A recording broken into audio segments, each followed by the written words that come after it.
Bonjour les amis, nouvelle vidéo aujourd'hui pour retrouver Pierre-Yves Rougeron et Jacques Sapir. Les deux étaient les invités de Front Populaire sur la chaîne YouTube pour nous parler de l'après. Et oui, que va-t-il se passer?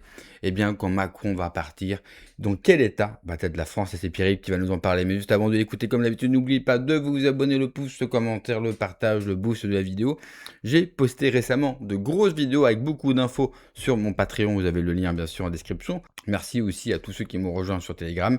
Je remercie la personne qui m'a fait un don sur Tipeee. Vous avez de toute façon tous les liens en description sous la vidéo. On l'écoute et on en parle juste après. Ils ont créé un système d'une telle fragilité à partir de la constitution la plus robuste que la France ait eue. Il faut quand même réussir ce tour de force. Que, en plus du terrible et brillant panorama que vient de dresser Jacques, ils se sont rendus en plus extraordinairement vulnérables à un événement extérieur grave. Je vais donner un exemple tout bête. Coup de bol, les médias bien dressés l'ont enrobé et couvert. Je rappelle qu'il y a quelques jours, un pays qui est un État souverain, nous sommes d'accord, mais qui est, sous la protection de la France, a été visé sur son sol par un attentat sérieux qui est fait théoriquement par un État, si l'Ukraine est encore un État, ce qui est un dossier en soi, théoriquement allié, avec une tentative d'exécution de quand même un oligarque ukrainien et toute sa famille avec, dans un hôtel à Monaco. Monaco est sous notre protection. C'est aussi grave que si ça avait eu lieu à Nice. C'est aussi grave. Et là, coup de bol, on a tout couvert, on a mis le lachot dessus, tout va bien. Imaginez un événement plus grave, en lien avec l'actualité internationale. C'est la même équipe qui tient pas le vent qui va réagir à ça? Si on prend quelque chose de sérieux pendant la campagne, personne ne peut encaisser. Personne ne peut encaisser. La France est à l'os en termes de fragilité. Je vais vous donner un autre élément. Il ne vous aura pas échappé que la France, qui est quand même, et ce depuis l'ère gaulienne, un des pays pionniers en crypto, et dans l'art de crypter les communications, etc., etc. Nous avons parmi les meilleurs hackers du monde, les meilleurs ingénieurs du monde. Eh bien, la France est sous attaque de ses centres vitaux en termes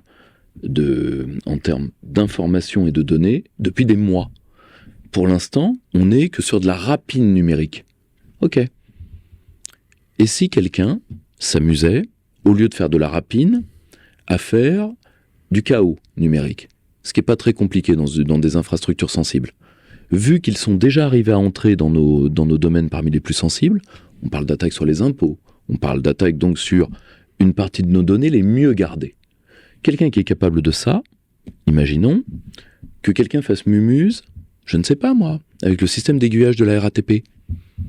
Rien que ça. Vous voyez, nous sommes arrivés à un degré de fragilité de la part en plus de gens qui compensent par un vocabulaire guerrier alors qu'ils déshabillent l'armée parce qu'en plus, 1, ils la détestent et 2, ils la comprennent pas. Et 3, ils sont dans une culture militaire qui est quand nous sommes impuissants, l'armée fera. C'est-à-dire s'il y a des problèmes avec les éboueurs, l'armée fera les poubelles. S'il y a des problèmes pour organiser une bar mitzvah, l'armée va l'organiser, etc. Ils n'ont pas de vraie culture militaire. C'est pour ça qu'à chaque fois, c'est vous inquiétez pas, l'armée compensera. L'armée française, elle est à l'os. S'il y a un seul vrai problème de sécurité, qui répond en France? Des flics qui sont au burn-out, des militaires qui sont à l'os, des douaniers qui n'existent plus. Là, nous arrivons à la fin d'un système. C'est-à-dire que tout ce qui faisait les forces vives de la France sont à l'arrêt. Jacques l'a très bien dit. Et malheureusement, ça ouvre des brèches béantes. Et à la fin, on va terminer comme un vieux rapport des aiguilleurs du ciel américain qui était cité par Ariana Huffington juste pendant le mandat Obama.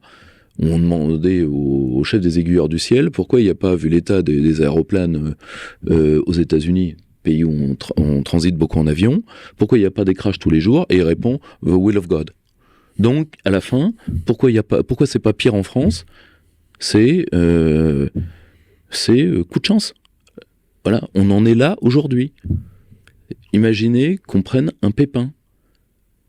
Et je rappelle que des pépins graves en campagne électorale, on en a déjà pris un. Rappelez-vous l'affaire rwandaise avec M. Balladur et la prise de tapis de M. Balladur que nous payons encore aujourd'hui, et que le Congo paye aussi, merci. Si un pays réellement hostile veut nous foutre en l'air pendant cette campagne, vu l'équipe qui va lui répondre, pourquoi s'en priver, hein? Pourquoi s'en priver? Vous avez parlé tout à l'heure de la fin d'un système. Alors, j'ai tiré le trait et être extrêmement catastrophiste. Mais est-ce que ça ne se traduit pas par finalement la fin d'un pays tel qu'on l'a connu? Aujourd'hui, je me permets juste de dire ça tout simplement parce que vous avez des gens, notamment dans le camp souverainiste, qui vont dire que c'est l'élection de la dernière chance. Alors ça, j'ai l'impression de l'entendre à chaque élection, mais néanmoins, il est vrai que le pays est dans une situation qui me semble plus catastrophique qu'elle ne l'a été par le passé. Alors, on ne peut pas demander à des gens qui vivent dans leur chair l'avilissement de leur terre de ne pas réagir comme ça. Si vous voulez, c'est comme quand vous êtes dans un service d'urgence d'un hôpital, vous ne trouverez personne en soins intensifs qui vous dira « je veux aller mieux, je veux vraiment aller mieux ». Non, c'est trop, je ne peux pas supporter. C'est l'endurance à la douleur qui va apprendre aux patients, je l'ai constaté familialement, qui va apprendre aux patients les trésors de résilience qui sont les siennes. Mais au début, le patient vous dit « je ne vais pas tenir ». Eh bien, les gens qui vivent au diapason des malheurs de la France, j'en fais partie, on en fait partie beaucoup ici, moi je peux vous dire que heureusement qu'on est des gens qui travaillons beaucoup, qui avons une prise sur les choses et sur nos propres vies, parce qu'on serait vite dépressif. Il faut être tout à fait honnête. Or, le problème, c'est que vous ne pouvez pas leur demander de ne pas le faire. Le souci de ce discours-là, et je ne le critique pas ceux qui l'ont. Moi, je ne fais pas de tirs latéraux, je fais des tirs de face. Le souci de ce discours-là, c'est que c'est le problème du bon et du mauvais stress. C'est-à-dire que, peser sur un électorat surinformé, ce qui est le nôtre, et inquiet, les pousser sans le vouloir dans leur tendance naturelle, non pas à la panique, mais à l'inquiétude et à la sinistrose, je ne suis pas certain que sur le long terme, ça ait des effets si positifs.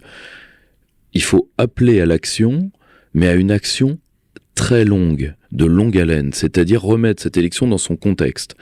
Qui que ce soit qui gagnera cette élection, c'est horrible à dire, mais comme ces gens ont fait en sorte que la France ne soit plus rien, tout le cadre général va rester totalement inchangé, quel que soit le résultat du deuxième tour au soir. C'est-à-dire que Bruxelles sera toujours Bruxelles, Bruxelles ce sera toujours Berlin, Berlin sera toujours à la botte de Washington, voilà. Donc si vous voulez, le cadre général sera toujours le même. Or, il faut plutôt dire aux nôtres, voilà, nous avons besoin de petites et de moyennes victoires comme tout camp qui combat. Le problème, c'est que la campagne sera extrêmement longue. Remettre un pays parfaitement d'équerre, si vous voyez les hommes qui l'ont fait dans l'histoire récente, de Deng Xiaoping à Vladimir Poutine, quoi qu'on pense des susnommés, ça prend une génération, c'est-à-dire ça prend 20 ans. Voilà. Donc, que les grands relèvements de l'histoire de France, c'est horrible à dire, mais je ne vois pas, je parle sous le contrôle de Jacques, je n'en vois pas un seul qui soit né d'un fait strictement parlementaire. Zéro. C'est-à-dire que, et pire que ça, j'ai même des doutes aujourd'hui sur le maintien d'une certaine tradition politique parlementaire, parce qu'elle a surtout, elle a prouvé une chose, c'est qu'elle était un régime qui était fait pour l'Angleterre. La greffe française, il y a beaucoup à dire. Merci Pierre-Yves. Vous savez, chaque pays a une identité politique et économique. Et le parlementarisme français, ça n'a jamais pris. Et si on regarde cette histoire récente, c'est quoi, 250 ans sur 1500 ans d'histoire? Eh bien, ce n'est pas une réussite, c'est une catastrophe. Et ce type de régime a considérablement affaibli la France. Et dire cela, bien sûr, est un euphémisme. Ensuite, sur ce qu'il dit sur la prochaine élection, effectivement, sans compter que Macron a nommé tous ses potes aux postes clés de la Ve République, vous y rajoutez bien sûr l'Union européenne, l'Allemagne et les Américains. Autant vous dire que peu importe qui sera élu, Marine Le Pen, Mélenchon ou Monchat, le résultat sera exactement le même. Ensuite, lui, il parle de victoire symbolique. Le problème, c'est que sa famille politique, qui est la mienne, les souverainistes, ils n'auront aucune victoire symbolique. Et il n'est même pas sûr qu'ils pourront présenter un candidat pour 2027. En tout cas, à l'heure où je parle, ils en sont extrêmement loin au niveau de tout, en fait. De tout, et Philippe de Villiers ne se présentera pas. Donc il n'y aura pas le gros candidat connu par un grand nombre des Français. À la rigueur, on peut souhaiter Marine Le Pen parce qu'on peut miser sur le fait que cela peut décomplexer bien sûr une part de la population d'avoir Marine Le Pen au pouvoir, et cela peut aussi détruire le mythe qu'a construit la République, c'est-à-dire si Marine Le Pen arrive au pouvoir, les heures les plus sombres de notre histoire vont réapparaître. Manque de peau, et on le sait tous, Marine Le Pen n'est pas nazie. Marine Le Pen a beaucoup de défauts, mais nazie, elle n'est pas. Et les heures les plus sombres de notre histoire n'arriveront pas. En fait, c'est la seule chose sur laquelle on peut miser pour 2027. Par contre, si je peux amener une critique. Pierre-Yves, et c'est pas la première fois qu'il en parle, et en privé, il vous en parle beaucoup plus, car j'ai eu la chance, bien sûr, d'échanger avec lui en privé. Il est très critique, pour rester modéré, du modèle parlementaire. Donc il faut aller au bout, en fait. Pourquoi continuer avec des partis? Pourquoi continuer à vendre une sauce aux gens qui ne prennent pas? On devrait déjà travailler sur autre chose. Quel modèle pour la France? Quelle est l'identité politique française? Elle n'est pas parlementaire, elle n'est pas républicaine, elle n'est pas démocratique telle qu'on la voit aujourd'hui. Là encore, dans l'Ancien Régime, eh bien, les gens, au final, avaient plus peut-être leurs mots à dire dans leur quotidien qu'aujourd'hui. Alors que nous vivons, dans soi-disant, bien sûr, une époque démocratique, même si la démocratie, entre nous, on la cherche encore. Merci d'avoir regardé la vidéo, les amis. N'oubliez pas, comme d'habitude, de vous abonner, le pouce, le commentaire, le partage, le boost de la vidéo. Prenez soin de vous, que Dieu vous protège. Allez, ciao.